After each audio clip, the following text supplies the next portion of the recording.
Hello, everyone, and welcome to the show. Coming up, we're going to tell you what we think are the most important things in Disneyland this week, and we're going to continue our 101 series on the Disneyland resorts, talking about Disney's Grand Californian Hotel and Spa. All that coming up next.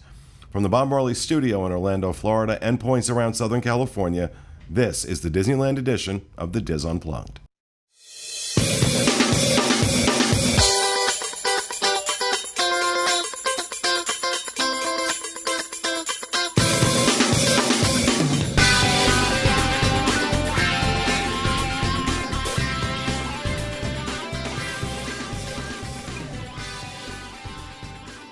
This is the Disneyland edition of the DIS Unplugged, episode 742 for the week of September 3rd, 2018.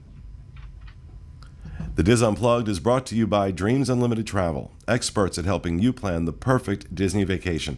Visit them on the web at www.dreamsunlimitedtravel.com.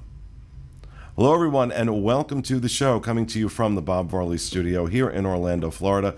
I'm your host, Pete Werner, joined at the table this week by my co-host, the lovely Mr. Rhino Clavin. Hello. And out in California by our associate producer, Mr. Tyler Crouch. Hello, everyone. And the lovely Miss Katrina Manzoni. Hi, everybody. And we're welcoming back the lovely Miss Luella Loriola. Hi, everyone. Hello. Welcome, everybody. Luella, great to see you again. Hope your trip was good. It was wonderful. Thanks for asking. You were in the I went Philippines? to the Philippines. Yeah, you were in the Philippines for like 6 months, right? I was there a long time, but we had better weather than California had, surprisingly. So it was great out there. Another California snowflake complaining about the heat. Yeah. Come to where I I live. know. Come to I where I know. live and talk to me about heat. Okay. All right. First and foremost, just because, as you know, we pre-record these shows. We're recording this on Wednesday, the 29th of August. And about 2 hours ago, we passed the $100,000 mark in our fundraiser for Give Kids the World. So to all of you who have helped us raise money, this is the first show I'm doing since that happened. So I'm so happy, so excited. To all of you who donated and helped us, whether you donated $5 or somebody donated $6,000 this morning to help get us over the mark, and they were anonymous, so I can't even thank them by name. But to all of you for your generosity and support, thank you so much. I'm sure I can speak on behalf of the village. They are so grateful for this. I've been getting emails from them throughout this whole process, just amazed at what our community has been able to do. And so I wanted to thank everybody for that. It was amazing. We have some other things that are going to be coming up later on in the year. I mentioned on the Walt Disney World edition of the show on Tuesday that on November, what's that, Saturday after Thanksgiving? I just closed my calendar. November 27th? 24th. 24th is the Saturday after Thanksgiving? Yeah. All right, so November 24th, the Saturday after Thanksgiving, we're going to be doing a marathon show. And we're going to use that to launch a week-long silent auction online to raise money for Give Kids the World. So we're looking for folks to donate any items that you have that we might be able to auction off. And what you do is you send those to 6550 North Atlantic Avenue, Suite B, Cape Canaveral, Florida, and I don't have the zip code in this. Quick, zip code, Cape Canaveral. Faster. Zip. 32920. 32920. So that's 6550 North Atlantic Avenue, Suite B, Cape Canaveral, Florida, 32920. I'm just double checking it. Hold on. Let me. It's 32920. Yeah. Okay. I just wanted to make sure it didn't change it didn't have two different zip codes. But so yeah. We need any items that you can donate. We need those. Are you just going to switch back to me, or as I'm talking, or not? Okay. Y'all are super loud all over the place. Do we need to do this again? No, it's with like the back and forth. Oh. There's a lot happening. This is when my producer and I yell at each other, but we love each other, so it's all good. we need items no later than like November 14th because we cannot put anything up for auction. So telling us you're going to send it and sending us a picture isn't going to do it. So over the next couple of months, if you have anything you think, and 100% of what is raised from the auction goes directly to Give Kids the World. Any of the administrative fees for the software or anything like that is borne by us. We pay for that. So that we don't take anything out of that money. 100% of it goes to Give Kids the World. So that will be our next thing. And like I said, I'm looking forward kind of to that marathon show in November. We're going to have fun. We're planning some cool stuff. Not ready to say anything yet. And there's some other things we're planning that I'm not ready to announce yet that we're working on that I think you guys might enjoy. So stay tuned for in the weeks to come. And one final thing before we get started. I will not be here for the next, 3 shows. Oh, jeez. Because I'm going on vacation. Skipping town. I'm skipping town. I'm getting out of Dodge. Getting out of Dodge. I'm heading out to London for a week, and then I'm going to be doing the Adventures by Disney. Is it Central Europe, Craig, or is it? They changed all the names. Like Backstage Magic still isn't the name of that trip, and that's what we still call it. Yeah. Well, so I'll be in Prague and Vienna, and this was a trip that Craig and his wife did 3 years ago. Jeez, I can't believe it's been 3 years. Somewhere there's a video. I told Craig I would let him do the trip because we gave him the trip. I told him I'd let him do the trip, but only if I got video of him running over the mountain to the sound of music and doing the twirl, and It took him 2 years to get me the video, but we do have that video somewhere. It was in the opening. It used to be in the intro for the show before we changed it the last time around. So if you go back like 10 episodes, 20 episodes. Well, I think it would be very nice if, as I'm talking about it, it shows up on this video since we're doing it. I don't do the post on this, so. Well, Tyler knows. Tyler knows now that we have to get that video, and we have to insert that video here because it is one of my favorite things in the world, watching Craig do the Sound of Music piece. So, all right, so that's it for that. Does anybody have any other housekeeping? No, I just really want to see that video now. What's that? I just really want to see Craig run through the hills. Oh, it's great. It's great. It's priceless. It's everything I thought it would be and more. I really wanted him in Lederhosen, but I have to take that would have been awesome. I had to take what I could get. Or the dress, the iconic dress, either one of those. Yeah. Well, that he wears around the house anyway, so that's not special. But all right, so let's get on to the most important things in the land this week. Mine is actually a news item because a lot's been happening out at Disneyland the last few weeks. You may or may not know there has been this massive conflict going on between the Anaheim City Council and Disneyland, and this has been going on for a while. There were changes on the Anaheim City Council. The Disney-backed candidates did not win their seats in the last election. The mayor of Anaheim is not a fan of Disney. He feels that Disney has gotten way too many concessions from the city and has had a much harder line against the company than his predecessors, along with some other members of the Anaheim City Council. I also, you may or may not know that Josh D'Amaro took over as the president of Disneyland. In full disclosure, I know Josh. I consider Josh a friend, and so I just want to be clear that the glowing things I'm about to say about him are somewhat tainted, but honest and true anyway.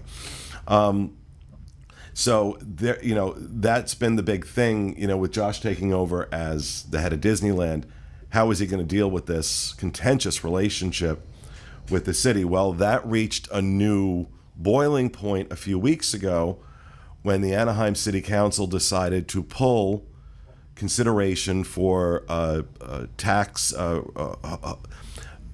Okay, so in order to build the new hotel that they were planning to build, the fourth hotel, Disney was counting on this really big tax break from the city of Anaheim, basically saying that I think it was 80% of the hotel tax would basically be forgiven for a period of a little bit over $270 million, I think. Right. So $270 million this tax deal would have given Disneyland to build this new hotel. Well, because they weren't building it, this is what the city council said, because they weren't going to build the hotel on exactly the space they originally said they were going to build it, they moved it over like 1,000 feet. I'm not kidding. It was like, but because it wasn't in the exact place, they said that the deal no longer applied. Disneyland responded by saying, okay, well, we're probably not going to build this hotel, which just kind of put them at loggerheads. And then in what I consider to be a political masterstroke, Josh D'Amaro turns around and says to the city council, you know what? I don't want this contentious relationship. We're going to give up all of our tax considerations with the city. We're going to give it all up because that's been the big thing in the mayor. They're getting too many of these concessions. Now, anecdotally or not, on the ballot this November in Anaheim is a ballot measure that would basically say that any company getting consideration from the city in the form of these tax rebates or anything else is going to have a minimum wage of $15. Now, Disneyland, just before this was announced, Disneyland went ahead and settled the contract with their unions, not only to bring their cast members to $15 by January, but by 2022, it would go to $18 an hour, the minimum wage, and thereafter cost of living increases. But Disney did not want this to be beholden to this ballot measure, and the only way they would be is if they were taking these tax subsidies. So it was presented as, we want to reset our relationship with the city council. So you know what? We're going to forego all our tax rebates. We're going to forego all of that.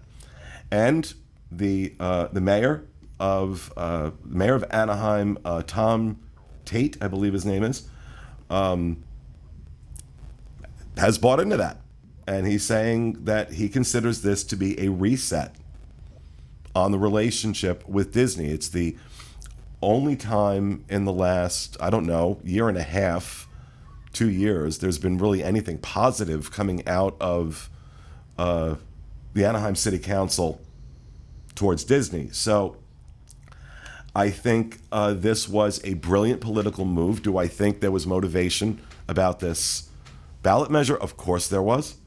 But I also think some of that criticism can be staunched by the fact that Disney had already, before the ballot measure was announced, Disney had already signed the contract or agreed to the contract with the union to not only bring it to $15 an hour this coming January, but also to $18 an hour by 2022 with the cost of living increases. So the union was happy, Disney was happy.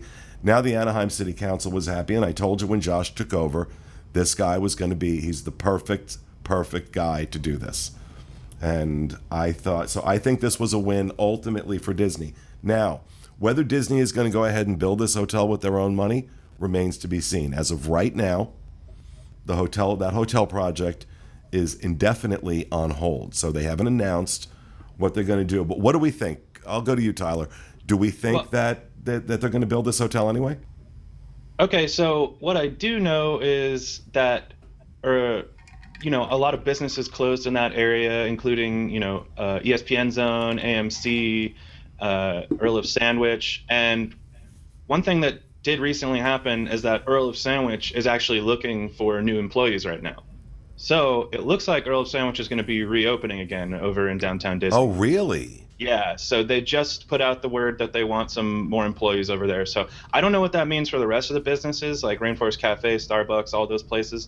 But we do know that Earl of Sandwich is looking for new hires. And I will say that I think they're going to build this hotel someday, but they are definitely not going to build it nearly as soon as they said they were going to. One of the rumors that I kept hearing is that this hotel is actually meant to be the new Disneyland hotel. And they were going to phase one was building all this new building in the downtown Disney area. And then phase two was actually going to be replacing the old Disneyland hotel towers, just ripping those things down and building new ones. Because if you actually look at the design of the hotel, it is like half of an X. So you could see where they were going with it. They could go for the other half of the X.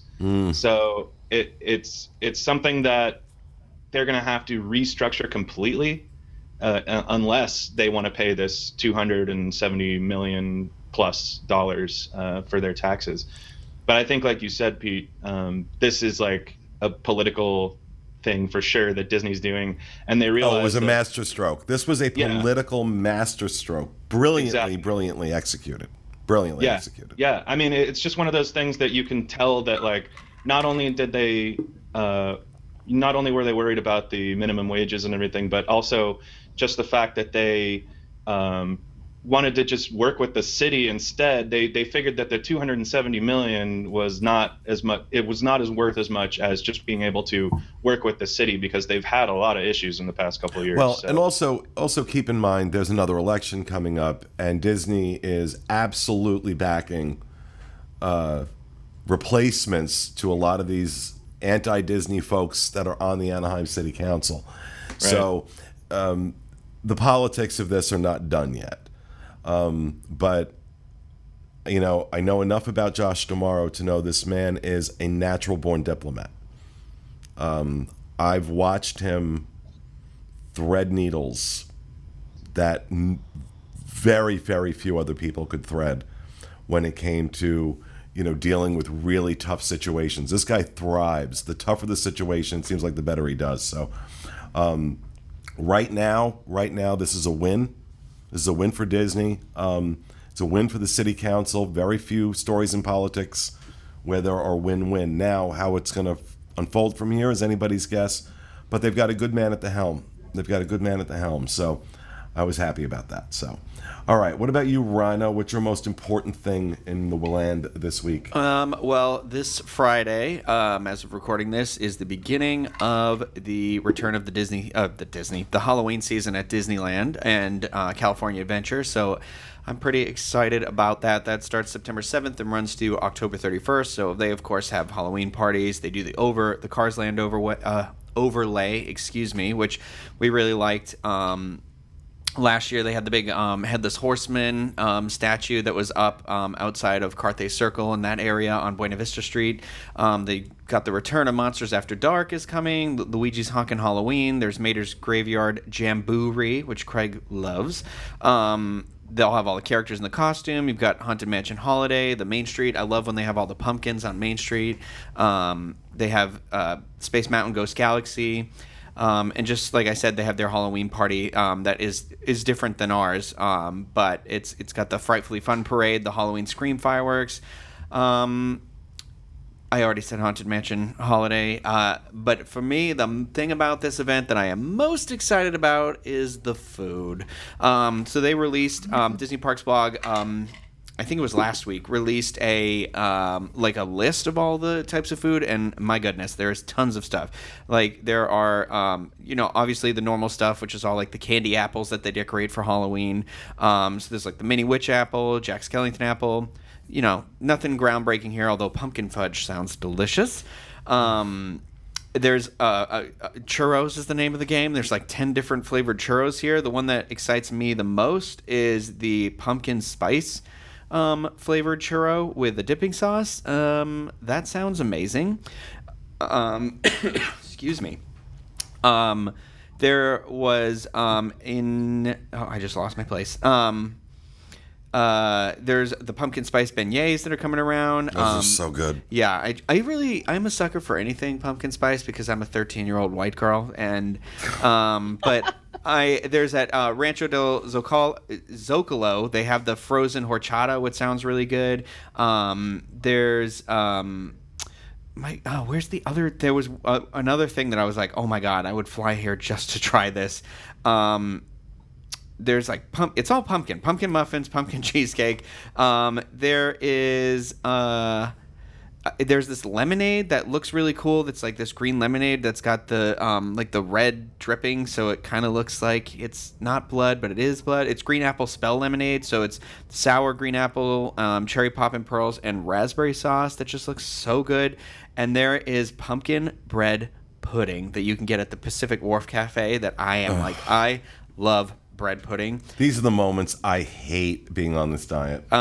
There's also this anti-vampire pizza that you can get at the Boardwalk Pizza and Pasta, which is roasted garlic sauce, marinated chicken, smoked Gouda, mozzarella, roasted red peppers, and tomato harissa sauce drizzle. That just, I am like dreaming about it. There's pumpkin hard cider that they're gonna have at the Bayside Brews. It's just, there are so many things that look amazing in this. That so they did these funnel cake fries, and now they're doing pumpkin spice funnel cake fries too at Award Wieners, and I just, oh my god, there's an Oktoberfest dog that's kielbasa, which everyone knows I love kielbasa, and I just, there's so much, like the list just goes on and on and on, and I am just blown away at how they, with all these events, with like Pixar Fest and everything. But we're going to get the question, so let's just ask it now. Who does the party better? See, Oh my gosh, that's a I question. after hearing what you guys had to say about this year's party and my experience last year, I mean, generally speaking, I've let's leave the the crowd issue that we had this year. Let's kind of leave out here in Disney World. Let's leave that alone. Just trying to do apples to apples. Who does a better party? I've only done the party once. I did it with you a couple years ago, and I actually think the Halloween season in general is done better, much better in Disneyland, because when they added all that overlays to Cars Land and the Headless Horseman statue, like all that stuff is amazing, because that's not even part of the party, and it's really, Monsters After Dark, you're getting a whole party experience there without paying extra, and then you can go over and do this cool thing. Plus, I love that their parade is all Jack Skellington themed, and the fireworks has that balloon that goes up, and then they have like the Oogie Boogie face on it, so it looks like the moon that disappears. I don't know. For me, I am always drawn to California for Halloween. I personally felt the quality of the Halloween party in California was superior to ours. Yeah. That I just thought there was something like their parade doesn't hold a candle to ours. That parade was sad that we saw. It was very short, too. It was like 3 floats. Yeah. And so. Well, you guys went a couple years ago, because I think they've redone the parade since then. Last Yeah, year they I think it was they 2016. brought out the Headless 2016 we Horseman did it. and Ichabod Crane. Oh, Ichabod And then Crane, they added you like say? a couple more floats, but it's still really tiny. I mean, It's a but small I parade. I I still think- love like Ichabod Crane. They had Yeah. the character like to a T. Like he was amazing the way he walked, and then the Headless Horseman's kind of like part of the parade, versus like the Headless Horseman over in Disney World kind of just goes by before the parade Yeah. and kind of gets everybody pumped and ready. Yeah. Now, have you I think that guys- the parade is. Go ahead. Have you guys done the party out here?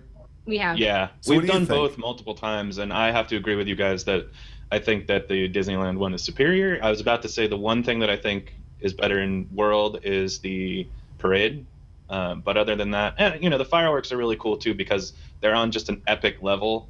Like you can be in the middle of the park, and I love how they do the perimeter fireworks like multiple but times during that show. Craig has made some good points about, and I agree with him about that ours are starting to feel dated because we have the Happily Ever After fireworks that has all these projections on the castle, and then you guys also have that same thing. You're for me, Disneyland is the one that started the projection technology being used with like Main Street on the castle, and yeah.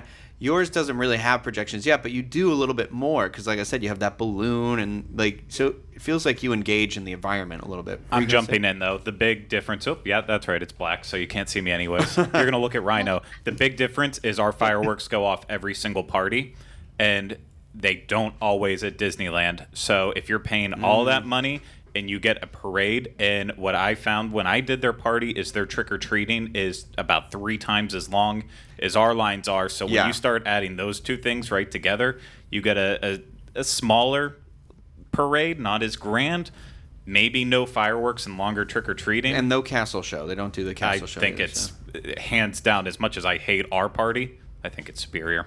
I'll always use this analogy is I feel like it is a different type of experience for sure. Like Disney World is industrial. It's and Disneyland is craft. So that's a great way to put it. You have, when people are like, oh, that goes for like the food, the experience, and everything. It's not aimed at the same people, and so, like, yes, on paper it looks the same sometimes, but it is a different experience because of that, I think. Yeah, and I think another thing that's really interesting about Disneyland is it's a lot of locals. So sometimes I see the most amazing costumes. I'm actually go to the party to look at the guests and their costumes because they're so elaborate, and they could take the time because they don't have to pack it. And I think from what I remember about the parade, it's going to expand. But I have gone to 2 Halloween parties, and both the fireworks were canceled. So that was very disappointing. And there's nothing around that. It's all weather. Yeah. So, that's true what Craig was saying. What I love about Disneyland, I'll say this before we wrap this one up, but is that I honestly, in Disney World, I feel like to really take advantage of being like, okay, we're getting into the Halloween spirit here, other than just like some decorations. I don't even feel like you need the party at Disneyland because they have all these offerings now that are included with your park ticket that if you missed out on the party, it's not like I missed out on the party. Whereas here, I feel like when I miss out on the party, it's a big event that I've really missed out on. And there, it's like it's a little extra, Whereas you have all the pumpkins on Main Street that you can check out during the day. You've got all these amazing food offerings that we do also offer during the day in Disney World. But I just think when they added that California Adventure thing, they really kind of blew the season out of the park, So, all right. So, what about you, Tyler? What's your most important thing in the land this week? So, actually, yesterday, we talked about, in the last episode, we talked a little bit about Tropical Hideaway and what that might entail, which is coming to Adventureland in Disneyland. And they actually brought out a little menu preview yesterday, and they actually shared a new piece of concept art as well. So I am getting even more excited for this place. I'm going to go over a couple of the things that you will be able to find at the Tropical Hideaway. They're going to have steamed bao buns, which are going to be lemon chicken and bulgogi beef, and they're going to have a chilled ramen salad, which they already have something like that for Pixar Fest, and I'm not necessarily excited for that one, but I still think it's interesting that they're going to be offering new types of things that not most theme parks aren't going to offer. And then they're going to have a sweet pineapple lumpia, which is it's a spring roll filled with pineapple and a sweet cream cheese. They took it from Pandora. Because they got rid of it. They got rid of it. I think you're right. Oh, is it back again? Oh, okay. I guess it came back. I don't know. Okay. Yeah. The thing on the internet yesterday was that it went away and everybody was sad about it. Oh my God! What? No, it didn't. Okay. You can't believe everything you read on the internet, right? From the hundreds of people I follow that said it was gone. I guess I will not take it anymore. Fake news. Maybe it was just gone for. Maybe they just ran out for a little bit and they finally got it back or something. I don't know. Who knows? But the interesting thing about the Tropical Hideaway to me is that it just sounds like it's going to be just a great place to sit and relax in Adventureland because it's going to be right on the waters of the Jungle Cruise, so you're going to be able to see the boats go by. You're going to have like that whole part of the park is going to feel alive now. The torches are going to light up after dark, and it looks like they haven't announced anything about this yet. But from the concept art, if you really dig in and you look closely, there is a bird off to the right, and there's like a little child watching it too. So it honestly looks like they're going to be introducing at least one animatronic bird to that area, and he looks a lot like the Barker bird actually, which for those that don't know, used to sit outside of the tiki room and beckon to people to come inside. This was like years ago, like back when Tiki Room first opened. They eventually had to get rid of it because it was causing such a stir in the walkways that it was blocking traffic. I'm guessing that if we get in line now, we might be able to get into this place in December. That's the one thing I was going to say I'm worried about is that now that everybody's going to want to get into this small little area, I'm afraid that we're going to have, all this talk about that I've been doing about like, oh, we need more space in Adventureland. We need more space in Adventureland. Now it's going to be taken up by a gigantic line. There's going to be a huge line going down all of Adventureland to try and get in this place. But we'll see, Do you think they're going to do like mobile ordering only or something at first? That's what I'm not sure about. If they haven't really specified if this is a quick service location or a sit-down dining location yet. So it sounds, I'm not 100% sure. It almost sounds like they're putting another Trader Sam's in the park. Or like a skipper canteen or something. And that goes back to our rumors that we keep on hearing of this may be the first place in Disneyland to serve alcohol. And you know, I'm not going out on a limb and saying it's definitely happening or anything like that, but they're gonna have. I'm pretty sure they're gonna have alcohol at Galaxy's Edge. And as I mentioned a few weeks back, I have it from what I would consider to be an extremely reliable source that the cantina in Star Wars Land or Galaxy's Edge in Disneyland is being fitted for beer taps. Right. So I think it's going to happen. I think if they're going to do it, they probably should do it with this. Get the controversy out of the way so it doesn't become a thing next year when Galaxy's Edge opens. I mean, I know a lot of people are going to be upset because, you know, Walt Disney always said, he doesn't want alcohol in the park and things.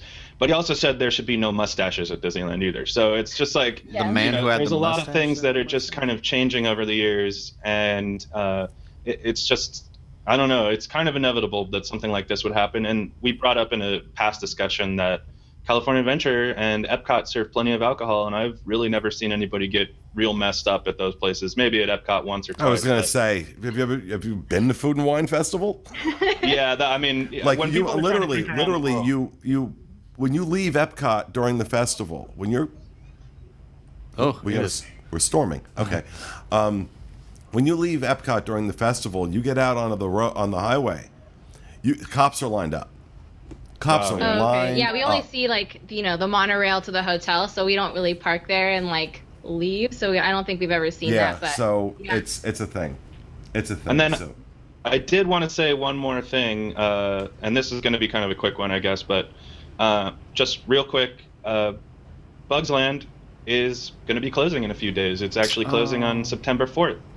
So that's goodbye Bugs Land. It's got, you know, for those that don't know, it's got 4 little kind of kid rides in it that are kind of, you know, I don't want to say out of the box theme park attractions, but they sort of are. And so we're going to be losing that soon, and they'll be making way for the new Marvel land that's going to be coming around over there. So, you know, I was at first a little bit worried about Marvel because they said they're going to open in 2019, but I've been hearing that they're probably pushing that date back and they're going to be putting more money into it. So that it sounds like it's going to be a win-win. There's going to be some amazing new experiences. So I think that's exciting, but as like a mother of a child, I'm really sad that Bugs Land is closing, and so you know, I hope that there will be some rides for that type for that generation of children in Marvel Land. I'm thrilled for Marvel Land. I wish they could have both.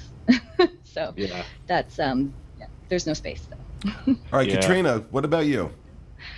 Okay, so I want to go over the auction results from the That's from Disney exhibit, because some of these items that got sold blew my mind for how much it was, like how much it cost, how much someone paid for. Yeah, they went for a lot of money. But I'm hearing different end results because I was watching the auction the 25th and 26th on my phone throughout the day, but as soon as the bid ends, you cannot really see the official result of how much they paid. So these figures are kind of the average in a way, but we found the name. So Richard Kraft, Sabrina's principal from Sabrina the Teenage Witch.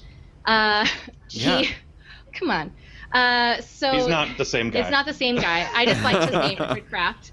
Anyway, he's the one that collected all of these items and sold them. And so they raised about $8.3 million from over 900 items that were sold. But I want to go over a couple.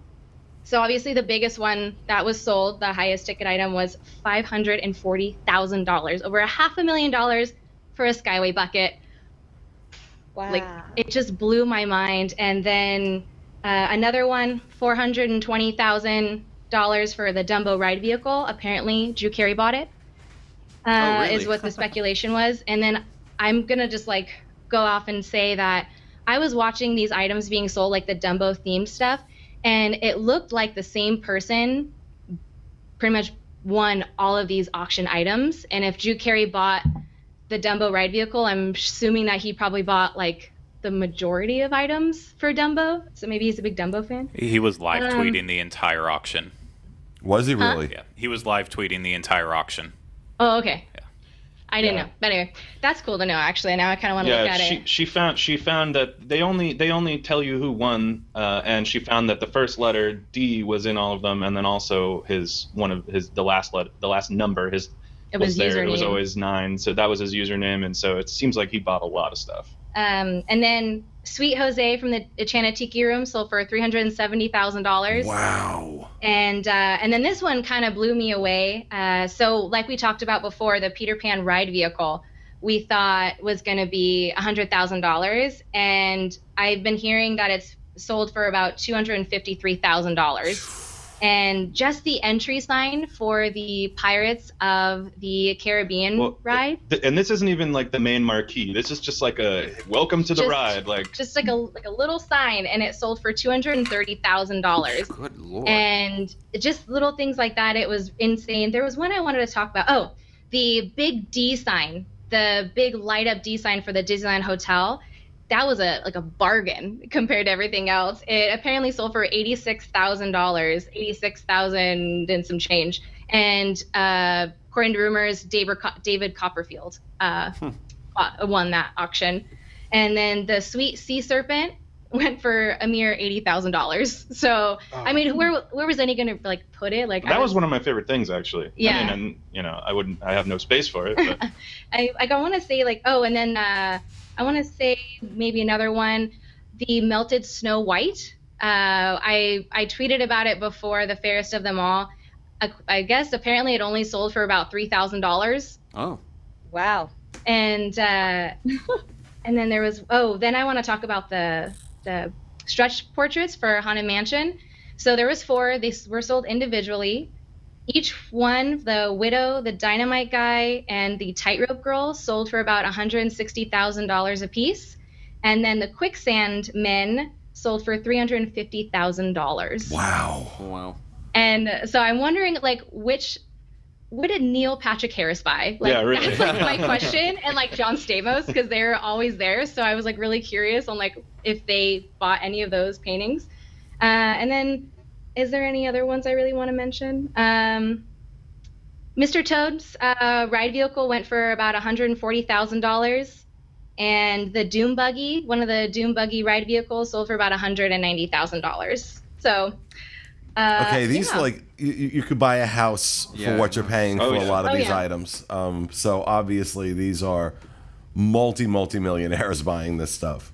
And then there was like a buyer's on top of these prices. These are not even the final prices that they had to pay. There's the 9.5 or the 9.75% sales tax in California, as well as a buyer's tax, which is I'm not 100% sure, but they're definitely paying at least like 20% on top of these items. So, oh man, it's a lot of money.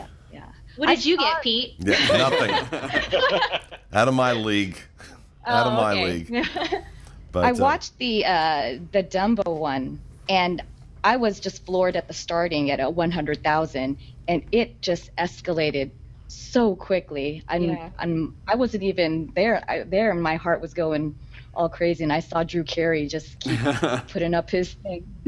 He wanted that thing. He wanted it, and he got it. It sounds like he got a lot of things. All right, thank you very much for that, Katrina. Yeah, no problem. Luella, how about you? Oh, well, this is the last week of the AP Corner of Pixar Fest. And in the start of Pixar Fest, they were giving away these stickers. They give you 2, so you can give 1 to a friend. So this is the last week until Labor Day. And it's the Edna Mode and the Jack stickers. So I need to make it out there to try to make it. But I do love pins, and all the new pins of Disneyland Resort have been released. So there's a couple of really cute ones. There's a Sully pin that's coming out September 6th. also Captain Phasma. But I'm a big Lilo and Stitch fan, so I think I'm going to have to line up on September 20 for that Lilo and Stitch pin. But I think Walt Disney World and Disneyland have their own unique pins, and so it's coming up if you want to get some really nice, really limited edition pins. So I think that's the great thing that's happening up this coming week for Disneyland. Awesome. All right. Well, thank you, everybody, for that. Let's go ahead and move on to our discussion about the Grand Californian. Just a little bit of background. This opened in 2001. The DVC portion of it, the Disney Vacation Club portion, opened in 2009. 745 rooms, 44 suites, and 71 villas. It's a small DVC property. It's not like the other ones that have a few hundred rooms. Average square footage on the rooms, 353 square feet. There are several categories of rooms in the hotel. You have a standard room, a woods courtyard view room, a deluxe partial view room, a premium view room, a downtown Disney view room, and then you have club level, which is either standard view or premium view. And I will tell you, some of the premium views are absurdly ridiculous how good they are. So this is the flagship resort at Disneyland. This is their version of the Grand Floridian here in Florida. So the prices are commensurate with that. Not unusual for a standard view room at this hotel to go for $600 a night. So it is definitely on the pricey side of things, but one of the reasons it is because it stays pretty much full. This was designed, I always forget his name, the same architect who did Wilderness Lodge, same architect who did Animal Kingdom Lodge, and I always forget this guy's name. Peter Dominic. And this is the theme is very mission style. It's that California mission style. So it's very woodsy. It's very craft movement, 1930s type decor is how I would describe it. For a long time, I did not like this hotel because I thought the rooms were too dark. There were lots of greens and browns, and that 353 square feet, those colors made it feel like it was about 253 square feet. So the rooms felt small and dank. Those were the words I used to describe them. They have now rehabbed these rooms, and now they are completely different. Same size, they didn't expand the rooms, but by going with brighter colors and kind of opening it up more with the color scheme, these rooms feel larger than they did before. In terms of dining, you have one of the great signature restaurants at any Disney location anywhere in the world, Napa Rose. You also have Storytellers Cafe, which is a character meal for breakfast, I believe. Mm-hmm. And then it's a buffet at dinner, correct? Yeah, and then there's menu items for lunch. There are menu items. And there is also an a la carte menu you can order from as well if you don't want what's on the buffet. And then Roaring Forks is their quick dining location, which I think is among one of the better quick service. Wait, Roaring Forks is in Fort Wilderness. Yeah, Roaring Forks. Yeah. Oh my god. Oh my god. It's the Whitewater. Whitewater Snacks. Yeah. Whitewater. Sorry. Getting my Peter Dominic properties mixed where's up. That? Whitewater Snacks, which I think really is one of the better quick service locations in a resort on either coast. I think we've had some great things there. And of course, this is also built.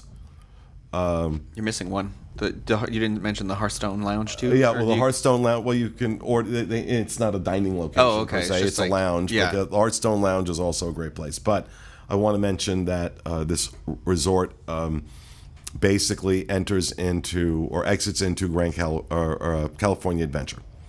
I believe this was the first one. No, the Disneyland Paris was the first one built inside a theme park. This is the only one here for right now that enters into a theme park. And in the morning, only guests of the Grand Californian can use that entrance. Right, up till 11 a.m. Till 11 a.m. So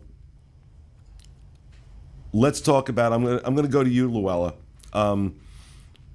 Talk to me about the Grand Californian. What you like about it, don't like about it.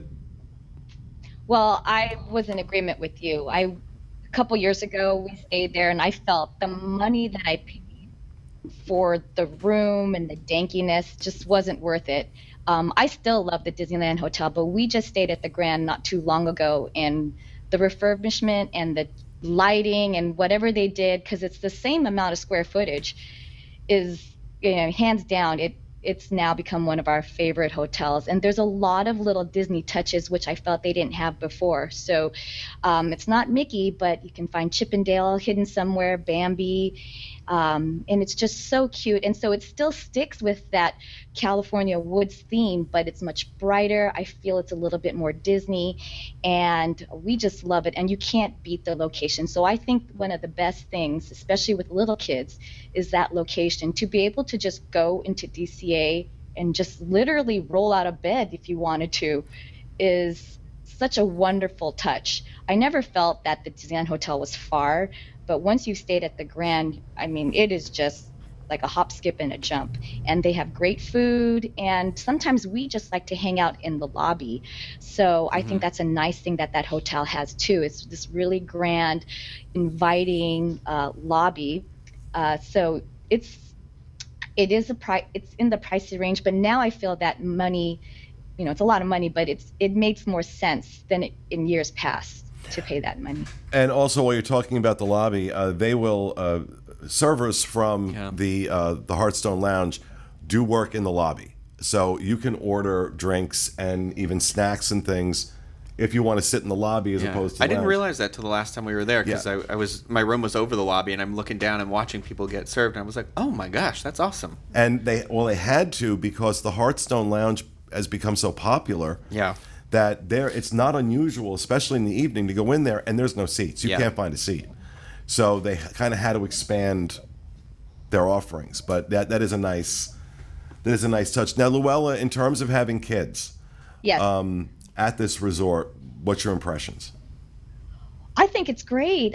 My kids love it. I think what we love is the easy access to the parks. And I would never let them go alone, but my eldest wanted to get some churro, and so he just went out, got a churro, and came back to the room. Whereas if we were at Paradise Pier or even Disneyland Hotel, it's I'll be like looking at the clock, hey, where are you? So I think it's great. They did used to have a child care center there. I think it was called Pinocchio's. Yeah. Wood shop that did close. I think a lot of people probably didn't utilize that much. I want to say it was similar to maybe like the Disney cruise, where you can leave your kid and go out to dinner and then come back and get your kid. But it wasn't a service that I used, so that wasn't a big loss for me. The last time I'm sorry. The last time I was there, I walked past that, and there was like a really fat guy doing yoga in that space. And I'm like, okay, of the things I didn't need to see today, that was pretty high on the list. So I'd throw that in. I think it's fat yoga now. That's funny. But my kids like the pool. The Disneyland Hotel has a wonderful slide area that looks like a monorail. But I think that the Grand California pool is nice. It's multiple pools. They do have a slide, and it's much more relaxing. So I think for kids, I think it's a great venue. It's definitely probably a little bit more adult than Paradise Pier, but no, there's wonderful touches for children too. Yeah, so I like it. Rhino, what about you? It's no secret that this is definitely my favorite of the Disneyland hotels. I don't think I ever saw the old rooms. I think by the time I had been there for the first time, that they were already switching it over into this color scheme. So I've honestly, my impression of the rooms now with the color scheme, and there are a million lights in the room now. They have that border light across the top of the room along the molding. That's really cool. That I really like to leave on really low or something. But they feel very homey. The entire hotel feels like I actually do feel like relaxed, and I compare it to, like, if you have been there and you haven't stopped in the lobby, there are these big brown leather chairs that are in there that are just the most comfortable thing. Like, the second you sit in that chair, you're like, okay, I don't want to leave here for hours. So on the last day, I'll always try and get ready to go a couple hours ahead of time so I can just go and sit in that chair for a while and just hang out. Like, I've got to get one of those chairs. But that feeling I have while I'm sitting in the chair, that's the feeling I have for the entire resort. Like, and as often as I've stayed there now, I still feel like I haven't like stayed and experienced the hotel. So I do think there's a lot the hotel has to offer in terms of, you named a lot of dining locations and the Hearthstone Lounge, but there is a really relaxed feeling about it. I don't know if it's because it's all connected and it's a lower hotel, so the floors tend to, like, there's a lot of hallways, you know, and you can go a while down and stuff, so it makes it feel much more like like when I think of a resort, I kind of think of that. I guess it's that I watched The Shining too much as a kid, but you know, less scary than that. But it is, among other things that damaged you. Yeah. I think the beds are very comfortable. I've always enjoyed those beds. They're ones I never want to get out of in the morning. I like all the food places there, but it's like what Luella said, is that you really, until you experience a hotel that has an entrance into the theme park, it sounds cool, but it's really just kind of crazy to be like, I am 2 floors up, and I just go down, go in, come back in. Well, that's why I want to mention, when we talk about these premium view rooms, this is not a concierge level room. This is a premium view room, room number 4240. Best view of a theme park I've ever had in a hotel room in my life. Was this your ABD room, or was it the... Yeah. When I tell you that, you're like, here's my balcony, and Goofy's the Sky Coaster. The Sky Coaster in California Adventure was a couple hundred yards from my. I mean, I could literally see the faces of the people riding the attraction. Yeah, just wave to everybody, being like, "Hi." It was like, whoa, this is wild. Well, I mean, literally, like, you are like in the park in that room. Going along with that. Go ahead, Bruno. Sorry. What's cool is what Pete's talking about too. Is that some of those rooms, when World of Color is going on, you're going to be able to catch parts of World of Color, or you enjoy the concierge level, and you usually make sure that we have entry into that as well. I kind of didn't realize that you could see the fireworks from up there, so I went up to get a snack one night, and they're going off, and they're like right over the roof of the hotel. So it's not, it's not the perfect view, but if you're somebody, you're from somewhere that you're not getting to see fireworks every night, it's really cool to step out on a balcony in this beautiful place where a monorail is going to go through the hotel right below you, and you're watching fireworks right here. And they pipe in the music too. Yeah. And it's really cool. And I do, because I forgot to mention this before, so I want to make sure I do it now, talking about concierge.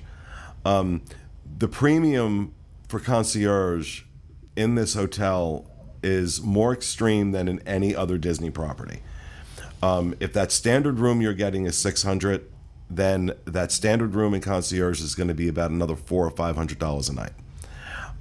Now, in exchange for that, you have access to the concierge lounge, which is a very nice lounge. As Rhino just mentioned, from that lounge, you can watch the fireworks, the Disneyland Park fireworks. But what does set this lounge apart is, first of all, the expanded hours with which they offer their food. So, for example, where a lot of lounges are going to cut off like their breakfast service at around 9 or 9:30, this one goes till 10:30. Yeah. And if it's early entry into California Adventure that day, the lounge opens at 6. Yeah. The lounge starts serving at 6. So 4.5 hour breakfast service. And when I say breakfast service, it's not just cereal and oatmeal like most lounges. The spread these people put out is ridiculous. I mean, you can have a full-on breakfast here. You're not going to get omelets, and you're not going to get scrambled eggs. Yeah. But the people knew my name because I was in there eating for so long. They would be like, "Oh, back again, sir," and I'm like, "Don't you judge me." Well, that's they were so nice, though. Like, they also remember you. Yeah. Now, granted, I've stayed there a few times this year, but I put heavy cream in my coffee as opposed to half and half. It's kind of a keto thing. I'm on a keto diet, so heavy cream is actually better if you're on keto than half and half. Well, all I did was mention it the first time, or when I was there back in May. And when I was back there again a few weeks ago, woman looked at me and said, "Oh, let me go down and get your heavy cream." Oh, that's awesome. Like, okay, it'd been like a couple of months since this woman saw me, and they remembered the level of service at concierge. Well, every time I stepped in, they were like, "Sir, another cranberry mimosa?" And I was like, "Yes." Well, that's because you're an alcoholic. Yeah, they'll turn you into one real easily there. Yeah, and so they offer the breakfast, lunch, and it's not breakfast and lunch. I mean, it's a morning service, it's an afternoon snack service, and then an evening service that's going to have some desserts, and they're going to have some hot and cold appetizers. The only thing I would say is a real meal replacement would be at breakfast. I don't think what they offer that in the evening would be a replacement for dinner. It's great if you're if you know you're going to go to Napa Rose that night or Carthay or somewhere where you know you're going to have a filling dinner, but maybe you don't have it till later, and you go in. There's a lot of usually I notice during lunch there'll be at least 2 finger sandwich options, and then they'll have, like you said, the snacks, and they always add the beer, wine, and they have champagne in there all day. And they'll give you whatever. They'll give it to you to go. And I even took they had Uncrustables in there, so I would just take one and throw it in my bag and go. And so we'd be somewhere filming something, and I'd be like, "Oh, I'm hungry. Oh, I got my Uncrustable in here." So there's a lot of grab and go stuff in there too. Yeah, it's so again, you're not if you're going to look at the lounge. I say this all the time. If you're going to look at the lounge from the standpoint of how much money will I save on meals if I stay there, then no. But in terms of the level of service, this is the best concierge lounge I have ever experienced. And that's here in Orlando. That is on Disney property and off Disney property. That is anywhere I have ever been, any concierge floor I've ever stayed on. I have never received a level of service or the breadth of offerings that are offered at this lounge. Now, again, whether or not it's worth a $400 or $500 premium to you, only you can decide. It is very expensive when you're talking about a standard room at $1,100 a night. That's a lot of money. But I do want to just get the information out. There is something I forgot to mention too when we were starting. That if you are somebody and you're not even staying on property or anything like that, but you're just at Disneyland and you want to check out the hotel, they do a tour there with one of the guest relations people will come around and give you the tour, and they will talk about the architect and what they were going for, and they'll walk you through different parts of the hotel. And right, just a reminder to people though, if you're not staying at the Grand and you want to visit the hotel, you must go in through downtown Disney. Yeah. Do not go in. If you're staying at the Disneyland Hotel, the Paradise Pier, it's going to look very tempting to walk across the street. They're not going to let you in. You have to go in through downtown Disney and go through security before you can go in to the hotel, unless you are a hotel, unless you are a guest of the Grand Californian, you have to show a key. Yeah, or if you have a hotel, a dinner reservation at Napa Rose, they'll let you in, or at Storyteller, they'll check. See, now I've heard conflicting information about that too. Yeah, because we ate at Napa Rose not too long ago, and they let us in that way. And you get valet too if you do Napa Rose. You get 5 hours valet parking over at Grand Californian. So they're a little bit, I think, more lenient for Napa Rose. Maybe for Storytellers, they're kind of as long as you have a reservation, you just can't walk in and say, "Oh yeah, I have a reservation." I think they're going to check now. Yeah, your name's on the list. I'm not sure with walking. Probably the car. Yeah. You have your car. Yeah. They'll let you in. We'll call them now. We're going to refer to these guys as Tyler. Okay. What are your thoughts on the Grand Californian? You want to go? Sure. I know that. And now that you've made that joke, we're like, what should we do? So I love the Grand Californian. This is my favorite hotel by far on the Disney property. Just like Luella was saying, the lobby is just truly amazing. And also the rooms are fantastic, especially with the redo. And Rhino mentioned the beds.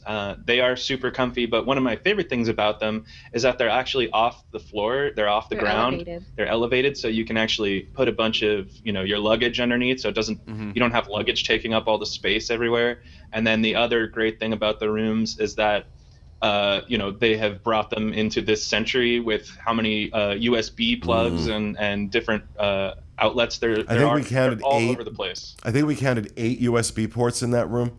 Yeah, I mean they're everywhere. all by the beds, they're all by the TV, and that's exactly what people like us need that are like bringing video equipment and all that stuff around with us.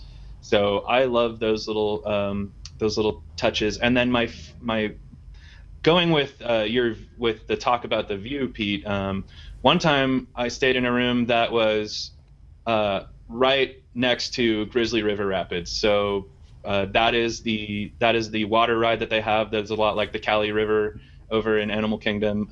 And at nighttime, you just sit out on your patio and you just listen to the water go by. And it was like the best experience I've ever had in a hotel. I feel like it was like truly amazing. And not only do they have the theme park views and things, but they also have views in downtown Disney if you want to check that out as well.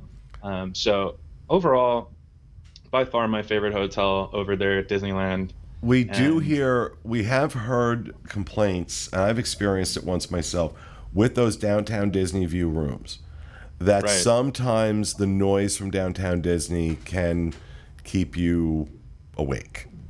So that's a shame. Yeah, I could see that. So what about you, Katrina? What do you think?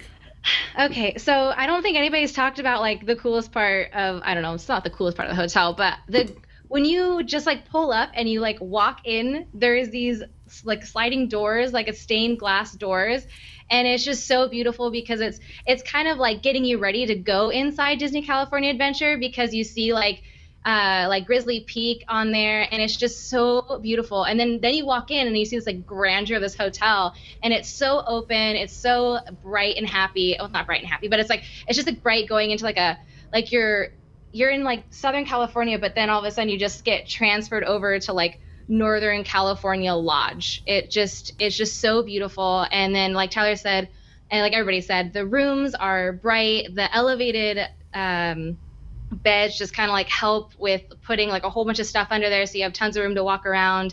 And I just love the headboard and then like paying homage to the orange fields that used to be there. So you see like Chippendale and the orange fields. So I think it's just really beautiful. And then I mean, everybody kind of said it before, but it's just so nice to be able to have easy access to a theme park if you just want to get in. And also, if you do that, you have like, if you do Max Pass, you can just like go downstairs, get into the Disney California Adventure, and then you could just like go back up to your room and then just start sorting out Max Passes while everybody gets ready. Like, so you can kind of like finish getting ready if you need to, and like it kind of gives you like one step further into starting the day. I don't know.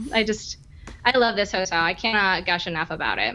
All right, Luella, scale of 1 to 10, what's your rating for the Grand Californian? Oh gosh, I'm gonna give it a 9. And I want to say one more thing. I'm a family of 5, so we always have to have that couch bed. This is the most comfortable couch bed that we've had, and it actually seems like a real bed once you flip it over.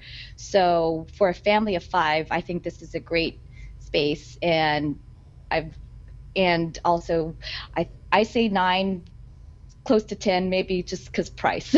I'll bring it down just a notch. It's not cheap, but I feel that our money is well spent. Tyler? Yeah, I think I'd give it a 9 as well. And the main reason is just because of the proximity to the parks, and the exactly what Luella said, that the only thing that drags it down from being a perfect hotel to me is just how expensive it is, because there are other places in the neighborhood you can go that are much cheaper for much bigger rooms, maybe not nicer rooms, but definitely bigger rooms. And so if you need to have a big family with you, maybe Grand Californian is going to cost you a lot more money than going to like a Residence Inn down the street. But being there is just the most amazing part to me. It is the part that excites me the most. You just wake up in the morning and go right downstairs, and there you are. So 9 for me. For me, I'm gonna do 9.5, and they're gonna get like a half a point off because of the price. But everything other than that is it's just so nice to have that accessibility to the parks and have that if you are staying in the club level, sounds great. Like, I want to do it next time. It sounds like I would probably make my money's worth just going there and like snacking and drinking and stuff. Nacho bar. Oh, they have a nacho bar? They did have a nacho bar. Oh my God, that sounds fun. Rhino? I would give it a 9. I think there's some amenities that I mean, I don't know that I've stayed in a 10. That's the thing. So I would definitely give it a 9. I feel like the pool hours could maybe be a little bit longer because I've never been there and been like, I can go to the pool right now. But we also do really long days in the parks. One of the things I really like that I didn't mention either is it has a fitness center that is open 24 hours on the facility, and I really appreciate that because a lot of hotels and resorts kind of close those around 10 or 11 at night. But I just give it a 9 because it's just there's nothing really for me to complain about with it. It's comfortable. It feels like vacation to me, and it has a lot of offerings, and you really can't beat an entrance into a theme park either. Yeah, and I'm going to go with the group here. I was going to say 9 as well. The only reason first of all, I don't think I give anything a 10, but right. The reason it's not 9.5 is I'm knocking that for the price too. It's hard to justify. Because they can justify it because of occupancy doesn't mean we can justify it based on price. So I do think that's the only thing going against it. I think generally speaking, overwhelmingly speaking, the level of service at this hotel is, I would compare it to Disney Cruise Line. It really is that level of service, that old style Disney service that, Well, you made a friend with one of the concierge people too, right? Oh, yeah. You made a really good impression with Yvette? Yvette. Yeah. She's wonderful. Yvette's amazing. Yeah. No, I mean, just in general, though, it doesn't matter where. The staff, the cast members there are extraordinary by a large margin. So, but yeah, I think overall, we are all in agreement. This is a 9, this hotel. But you're going to pay for it. I do want to mention something, though.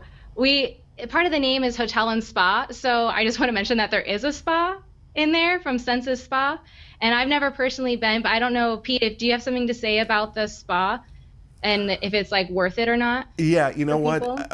Thank you for reminding me of that because I would have completely forgotten to mention it. I have used it's a Mandara spa there, which if you've done the spas on the Disney Cruise Line in particular. Those use the same products and have basically the same treatments as what you're going to find in the Mandara. This is a small spa. The men's lounge, I haven't been in the women's lounge, but the men's lounge is smaller. There's not a lot of treatment rooms there. I will say that the massages I've had there have been excellent. And I thought the price was reasonable given it's a theme park hotel. It's a resort hotel, but it is a small spa, so don't expect big grand sweeping spa. But it was comfortable. The services were excellent, and they don't play around with cancellations though. Just 24 hours. You don't cancel within 24 hours. You're paying for it, so they don't mess around with that. But no, it's a good spa. It's a good spa. Yeah, there are better, but it certainly gets the job done. So, all right. So I think we're all in agreement there. Then 9 for Grand Californian, and that is going to do it for this episode, and it's going to do it for me for like 3 weeks. So we hope you enjoyed the show. We'll see you again next week with Rhino hosting on the next edition of the Disneyland edition of the DIS Unplugged. Have a great week, everybody. See you in a month.